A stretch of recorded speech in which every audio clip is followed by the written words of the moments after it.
welcome to Cyber Naval. I am Manish Shukla. Again, I am trying to represent one more topic. मैं मनीष शुक्ला आपके सामने एक नया topic लेके आ रहा हूँ। अभी तक आपने देखा ज़्यादातर आईटी में टेक्नोलॉजी यूटिलाइज होती है, तो आईटी में लॉ भी यूटिलाइज होता है। जैसे कि आपको पता होगा कि साइबर क्राइम आईटी एक्ट, उसमें क्या क्या पेनल्टी होती है, क्या क्या ऑफेंस होते हैं। हम आजकल कंप्यूटर हर जगह पे इस्तेमाल करते हैं। कंप्यूटर और मोबाइल वैसे देखा जाए तो दोनों एक दूसरे का पर्याय है। हमारा जो मोबाइल होता है उसमें भी माइक्रो प्रोसेसर होता है, तो कंप्यूटर जैसे हम उसको में डेटा स्टोर कर सकते हैं, प्रोसेस कर सकते हैं, सिर्फ प्रोग्राम नहीं कर सकते, बाकी सब कुछ कर सकते हैं। तो वैसे देखा जाए तो both are of similar kind. यहाँ मैं आपको थोड़ा सा वही नॉलेज दूंगा कि जब आप कंप्यूटर का यूटिलाइजेशन करते हो तो आप कुछ ऐसा न करिए जिसमें आप साइबर लॉ के शिकार हो जाए या कोई घटित काम कर दे। इसीलिए उसमें क्या होता है, क्या साइबर लॉ क्या है, उसमें किस तरीके से गुनाह माना जाता है, क्या पेनल्टी होती है, तो बचने के लिए ये आपके सामने आगे बढ़ते हैं। यहाँ पे ये मेरा इंट्रोडक्शन है। अगर आपको ऐसे बहुत सारे जो वीडियोस अगर नए नए अपडेट करने हैं तो आप मुझे सब्सक्राइब कीजिए। तो साइबर नेवल में आपको मैं ऐसे नए नए टॉपिक आपके सामने रिप्रेजेंट करता रहूँगा। जैसे हम जानते हैं कि law 4 different types of law होते हैं। सबसे पहला क्वेश्चन आएगा कि लॉ कितने टाइप के होते हैं। तो सबसे पहला होता है क्रिमिनल लॉ। क्रिमिनल लॉ का मतलब होता है जहाँ क्राइम होता है, जहाँ मर्डर होता है, जहाँ रायोट होता है, जहाँ जान माल का नुकसान होता है, जहाँ लॉ ऑर्डर मेंटेन नहीं होता, तो ये जो काम होता है that is considered as criminal law. Criminal law में अगर कहीं मर्डर हुआ है, पता नहीं किसने किया, क्या किया, तो ये केस में कोई भी क्राइम रजिस्टर करने वाला अगर कोई आदमी नहीं है, अगर फरियाद करने वाला कोई आदमी नहीं है, तो यहाँ पे पुलिस गवर्नमेंट की ओर से वो पर्टिकुलर ये कंप्लेंट रजिस्टर कर सकती है, उसको इन्वेस्ट कर सकती है। यहाँ पे क्विक एक्शन होगा। अगर कोई भी आदमी कंप्लेन नहीं करेगा तो पुलिस खुद भी अपने ओर से कंप्लेन करेगी, उसको इन्वेस्टिगेट करेगी, और वो जो मर्डर करने वाला होगा या रायोट करने वाला होगा या उसके साथ कोई भी जुड़ा हुआ होगा, उसको सलाखों के पीछे कर देगा। That is considered as criminal law. दोस्तों थोड़ा सा ध्यान से सुनना, क्योंकि ये सब बहुत बुक्स पढ़ने के बाद आपको पता चलेगा, जो मैं आपको यहाँ पे शॉर्ट में एक्सप्लेन करने जा रहा हूँ। सिविल जहाँ पे मॉनिटरी लॉस होता है, तो ये ज़्यादातर सिविल लॉ में कहलाता है। It mostly applies in the case of loss of money और इट्स रिलेटेड टर्म्स। अगर किसी को जान माल का नहीं बट पैसे का नुकसान होता है तो यहाँ पे उसको सिविल लॉ में ज़्यादातर दर्ज किया जाता है। अगर वो सिविल जो मेरा प्रॉब्लम है, अगर मनी लॉस है, अगर वो कोई भरपाई कर देता है तो उसमें मुझे कोई दिक्कत नहीं होती। तो यहाँ पे इस तरीके का जो लॉस होता है जिसमें सिर्फ फाइनेंशियल लॉस होता है, तो ज़्यादातर यहाँ पे सिविल लॉ माना जाता है। हाँ, ये सिविल और क्रिमिनल कब एक दूसरे में कन्वर्ट हो जाए वो पता नहीं। जैसे अगर मेरे पड़ोसी ने मेरे आंगन में कचरा डाला, बट मुझे उससे बहुत मानसिक प्रॉब्लम हुआ, उसने कुछ गलत सलत शब्द कहे और फिर मुझे मारने का ट्राई किया या मारने की धमकी दी, तो ये वैसे होता है सिर्फ सफाई का मुझे खर्चा पड़ेगा, तो वैसे ये मैटर सिविल लॉ होती है। बट जैसे उसने गाली गलौज की, मारने की धमकी दी, तो it will becomes a criminal things over there. और जब क्रिमिनल होता है तो तुरंत धरपकड़ की जाती है, पुलिस बीच में आती है, तुरंत कार्यवाही होती है, जबकि सिविल लॉ में शांति से कार्यवाही होती है। सो ये सिविल और क्रिमिनल वैसे देखा जाए तो एक दूसरे में कन्वर्जेबल होते हैं। तीसरा आता है कॉमन लॉ। कॉमन यानी ट्रैफिक, ये मैरिज एक्ट, ये सब जो होता है, जो that is considered as common law, जो नॉर्मल आवाजाही के लिए ज़्यादातर यूटिलाइज होता है। स्टैट्यूटरी लॉ, गवर्नमेंट के कुछ स्टैट्यूटरी कंप्लायंसेस होते हैं या उसके प्रोसेस होते हैं, जैसे डेथ रजिस्टर रजिस्टर आपको डेथ में रजिस्टर करवाना होता है, बर्थ में रजिस्टर करवाना होता है, सक्सेशन आपको यहाँ पे बनाना होता है, कंपनी में वेतन के लिए कंपनी एक्ट होता है। तो ये जो तरीके के एक्ट होते हैं उसको स्टैट्यूटरी लॉ बोलते हैं। सो यहाँ पे लॉ 4 तरीकों में बढ़ता है, criminal law, civil law, common law and fourth one that is considered as statutory law. अब सबसे बड़ा पहले सवाल आएगा कि ये सब की हमें क्या आवश्यकता है। तो यहाँ पे आपको पता है साइबर लॉ की क्या आवश्यकता है, क्रिमिनल लॉ है, सिविल लॉ है। तो यहाँ पे साइबर लॉ की आवश्यकता क्यों है? तो द आंसर, हमारा जो ज़्यादातर पेमेंट होता है अभी 60% जो मेजर बड़े अमाउंट का पेमेंट होता है वो ज़्यादातर लोग अभी ऑनलाइन ट्रांसफ़र करते हैं, फिजिकल ट्रांसफ़र नहीं करते। ज़्यादातर ये जो ऑफिसेस होती है 80% ऑफिसेस ये पेपरलेस काम करती है।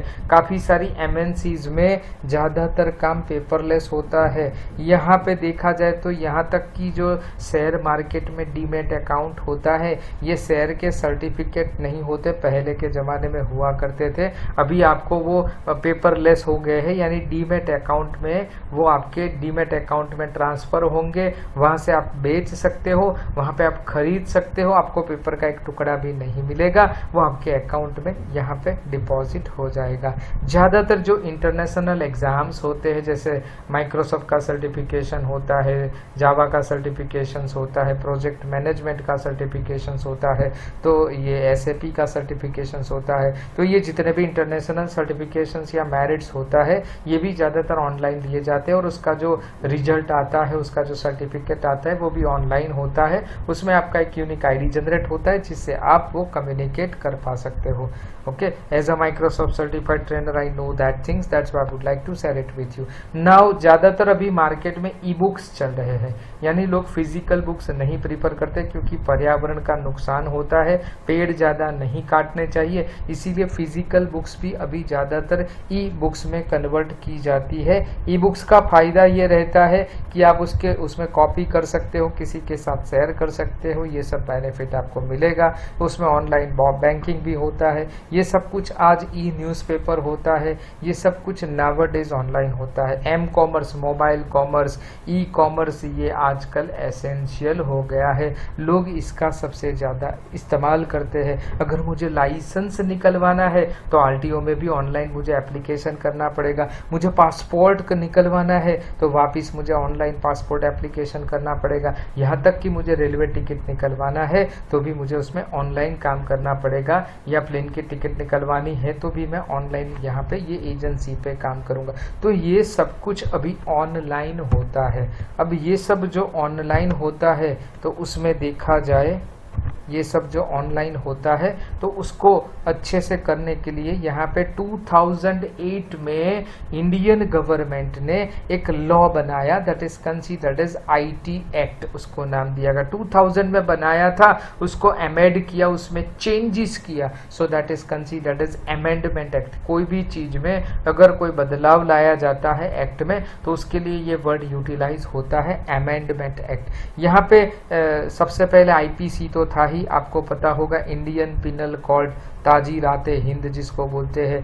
अब ये लॉ का एक ही डिसएडवांटेज है कि यहाँ पे आई विटनेस चाहिए या प्रूफ ऑफ क्राइम चाहिए या फिजिकल एविडेंस चाहिए, चश्मदीद गवाह है जैसे कि आप फिल्मों में देखते होंगे तो ही ये काम करता है। जब हम साइबर क्राइम की बात करते हैं जो इंटरनेट के जरिए से होता है या ये केबल के जरिए से होता है तो इसमें ज़्यादातर किसी को दिखाई नहीं देता, आपको कोई आई विटनेस नहीं मिलेगा, जल्दी आपको प्रूफ ऑफ क्राइम नहीं मिलेगा या कोई फिजिकल एविडेंस नहीं मिलेगा।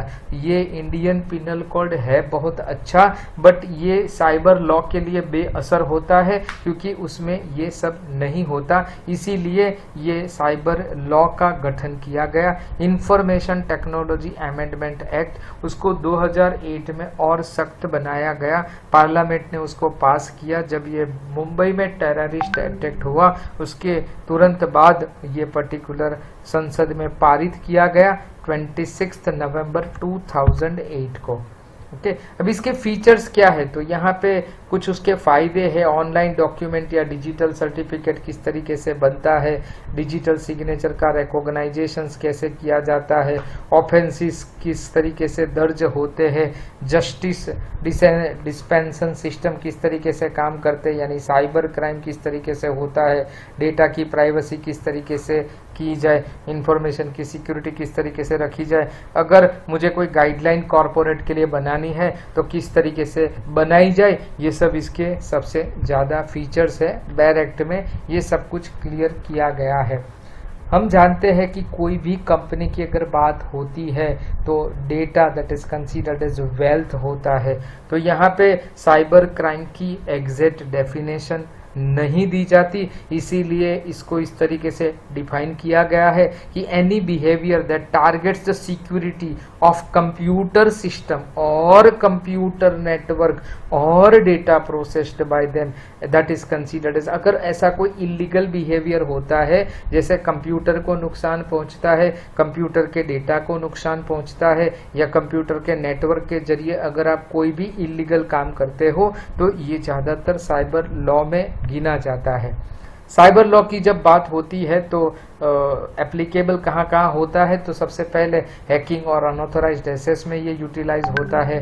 ट्रोजन अटैक कुछ बोला, कुछ जैसे कई सारी एप्लीकेशंस होती है जो बताती है कुछ और करते हैं बट करता कुछ और काम है, इसको ट्रोजन अटैक बोलते हैं। वायरस और वॉर्म अटैक, ये वायरस आगे भी मैं उसका कोई नया लेक्चर आपको देता रहूँगा, अगेन बोलूँगा, इसके लिए आप साइबर नेवल को सर्च करिए, साइबर नेवल को आप प्रिस्क्राइब करिए तो ये आपको अपडेट मिलता रहेगा।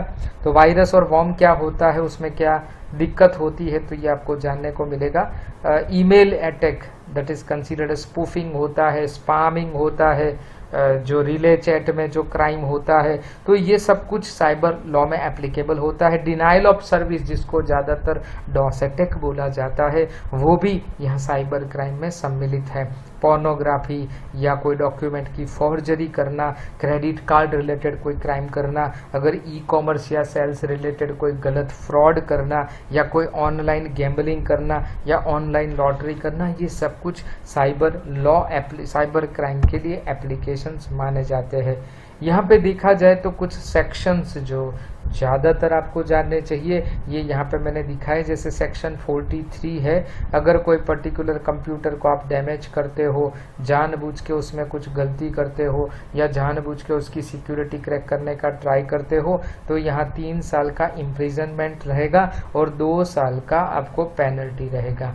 गवर्नमेंट आपका फिक्स एसेट बेच के भी उसको ये जुर्माना भरेगी, बराबर है, या अगर आपका गुनाह संगीन है तो दोनों भी आपको लग सकते हैं। वैसे सेक्शन 65 भी होता है, सेक्शन 66 भी होता है। मैं आगे आपको पूरा इसका एक विवरण दे देता हूं ताकि आपको थोड़ा सा अच्छा रहे।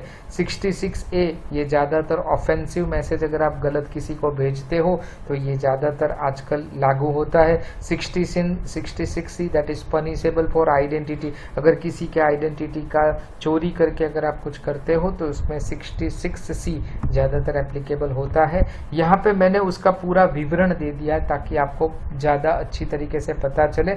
65 ज़्यादातर चेंज ऑफ सोर्स कोड के लिए इस्तेमाल होता है, यानी अगर किसी का सॉफ्टवेयर बनाया हुआ सॉफ्टवेयर या बनाया हुआ प्रोग्राम में अगर आप कुछ गड़बड़ी करते हो तो ये 65 में एप्लीकेबल होता है। अकॉर्डिंग टू सेक्शन 65 3 साल की जेल और या 2 लाख का जुर्माना और दोनों हो सकता है। 66A में अगर आप रॉन्ग न्यूज़ फैलाते हो, गलत अफवाह फैलाते हो ई कम्युनिकेशन में, तो ये 66A लागू होती है। इसमें 2 साल की जेल और 5 लाख का फाइन या दोनों एप्लीकेबल हो सकते हैं।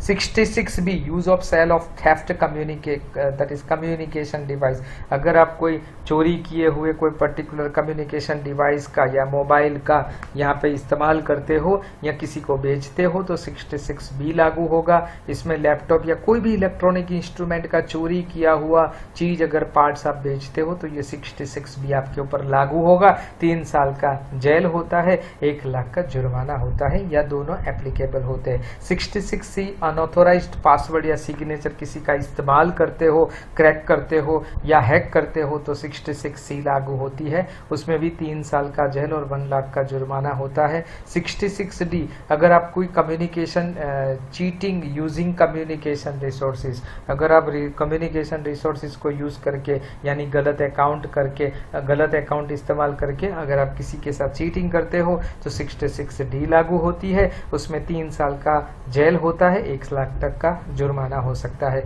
66E में unauthorised spread of information, again ये उसमें भी 3 साल का जेल होता है या 2 लाख का जुर्माना होता है। 66F ये सबसे खतरनाक होता है, साइबर टेररिज्म। अगर इससे बहुत सारे लोगों की जान जाती है या अगर आप ऐसा कोई पर्टिकुलर नेशनल टेरर करते हो तो ये साइबर टेररिज्म लागू होता है, जिसमें लाइफ टाइम इम्प्रिजनमेंट होती है, आपको यहाँ पे कोई जल्दी छुड़ा नहीं सकता। 67 अगर साइबर पोर्नोग्राफी आप करते हो, किसी लेडीज़ को अगर आप ईमेल भेजते हो ऐसा या ऐसा कोई अभद्र बिहेव करते हो तो 67 लागू होती है, जिसमें 3 साल की जेल होती है, 5 लाख तक का जुर्माना होता है। सेक्शन 463 जो ईमेल का स्पूफिंग होता है यानी गलत ईमेल आप इस्तेमाल करते हो या ईमेल में नाम चेंज करके अगर आप भेजते हो तो 3 साल तक की जेल यहाँ पे होती है। मित्रों एक चीज का ध्यान रखना, वैसे ये देखा जाए तो साइबर लॉ बड़ा खतरनाक होता है। क्यों? क्योंकि इसमें 2-3 चीजें हैं। सबसे पहला आपको पता होगा कि अगर पुलिस किसी आपको पकड़ने आती है तो सबसे पहले आपके पुलिस स्टेशन में उसको रिपोर्ट करना होता है। आपके पुलिस स्टेशन का जो अधिकारी होता है उसके साथ वो आपको रेड कर सकता है।